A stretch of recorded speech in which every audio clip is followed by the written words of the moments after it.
The NFL draft is right around the corner, and in this series I'm looking at some of the top prospects in all college football. In this video I'm going to talk about one of the best wide receivers in Ja'Marr Chase. 4 games to the air again, and this is Ja'Marr Chase. He's in a chase, and he will take it all the way.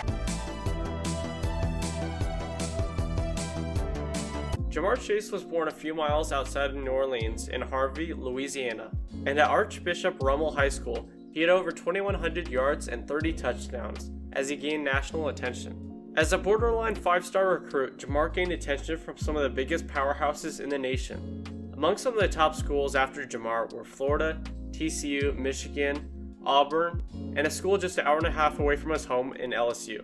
Although you would think it would be an automatic choice to go to LSU, Ja'Marr was between two Tigers and Auburn and LSU, but made the right choice as he took a trip down to Baton Rouge. At LSU, instead of going the typical redshirt route as a freshman, Ja'Marr was able to get some playing time, and although he only started 7 games, he was able to get some experience in. Throughout the regular season, Ja'Marr hovered around 2 catches a game, as he had just over 200 yards receiving and 2 receiving touchdowns. But although he didn't have over 45 yards in a game the entire season, in the Fiesta Bowl against UCF, he had by far his best game of the year with over 90 yards and a touchdown. Even though Ja'Marr didn't do much his freshman year, his game against UCF was a precursor to the success he had the following year. As a sophomore, Ja'Marr started off a little slow, and against Georgia Southern he had just around 20 yards in an underwhelming start to the year. Following such a slow beginning to the season, Ja'Marr turned on the burners against Texas with his first game over 100 yards as he had 147 against the Longhorns. If you thought his game against Texas was good, well, Ja'Marr had a career game against Vanderbilt with over 220 yards and 4 touchdowns. Coming off of a career performance against the Commodores, Ja'Marr had a little bit of a slump against Utah State, with just over 50 yards and a touchdown. But thankfully the slump didn't last too long, and against Florida, Ja'Marr was back in business with over 120 yards and 2 touchdowns, as Ja'Marr just kept on stacking yards upon yards. Although the next game against Mississippi State was a little underwhelming, it led to one of the best streaks of any wideouts in college football history. The following 5 games for Ja'Marr were all solid, starting with 120 yards against Auburn, then 140 and a touchdown against Alabama, as LSU became the top dog in the SEC. The following 3 games after that for Ja'Marr were absolutely incredible, and over those games he had over 550 yards and 7 touchdowns. In just 3 games, Ja'Marr had what looks like a season worth of stats, and a lot of that is due to Joe Burrow throwing the ball like crazy in his Heisman year. But although Ja'Marr was going bonkers, he finished the regular season off cool with just over 40 yards against Georgia, as the real season had just begun.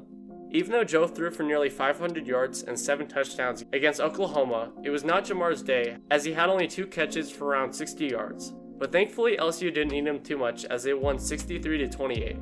In the national championship, with everything on the line, Ja'Marr played like an absolute monster, with over 220 yards and 2 touchdowns as he ended the insane year with a bang.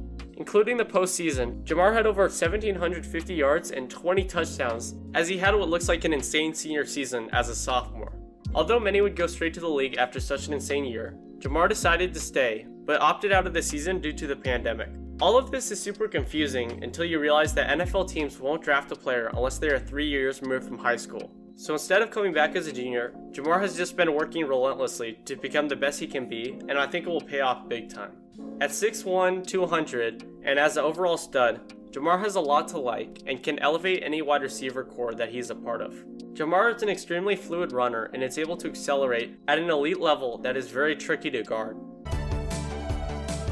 Overall, it just seems like there is little kryptonite to Ja'Marr's game, as he can catch extremely well, has great speed, and as a result, I think he will dominate in the league after he gets some experience. When looking for players like Ja'Marr, you have to look at the creme de la creme of the league and find some legit talent.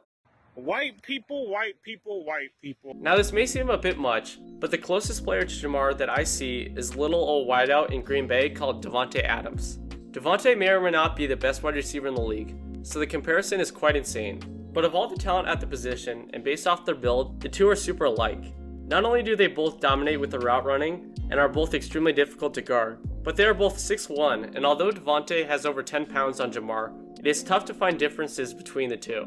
Am I saying that Ja'Marr is going to get to the league and just become a player on the level of Davante's immediately? No. But given time, I can see Ja'Marr becoming one of the top wide receivers in the league.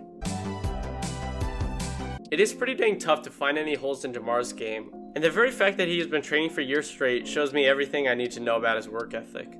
If someone is going to train for years straight, they are going to be one of the best at whatever they do, and the same idea applies to Jamar. Although I think there is room for improvement, it is a very slight, and following a few years in the league, I can see Jamar becoming one of the top names in the NFL. Enough talk. I'm stalling right now. Enough talk. Let's get down to what you're here for, and I've never given one, but I feel like Jamar deserves it, as I'll give him an A+. Does that mean that he's perfect? No. But in terms of the talent in the draft, Jamar is one of the main dudes, and I feel like his year of training alone should make him A+ worthy. After giving Jamar such a high rating, I could only imagine that many teams would have the same belief about the amazing talent that is Jamar. Although the draft is quarterback central, I can see Jamar going top 10 quite easily, and that 6th overall pick to the Eagles seems like a good fit for him. Although the Eagles have struggled quite a bit recently, with Jaylen under center and a much healthier O-line, there's potential that the Eagles could potentially make their way to the playoffs in such an awful division. Now this is interesting because I could see the pick potentially going to Waddle or Devontae, but I think Jamar is the most talented of the bunch, so I guess we'll just have to wait and see what decision Philly will end up making. Jamar Chase is one of the most hardworking and talented players in the draft, and I think he has the potential to become a star in the NFL. It's just a matter of time. Now Burrow going to launch downfield for Chase. Who's got it? Touchdown LSU. Thanks for watching the video. If you enjoyed, subscribe, like, and comment down below what videos you want to see next. But anyway, see you guys on Thursday, and peace out.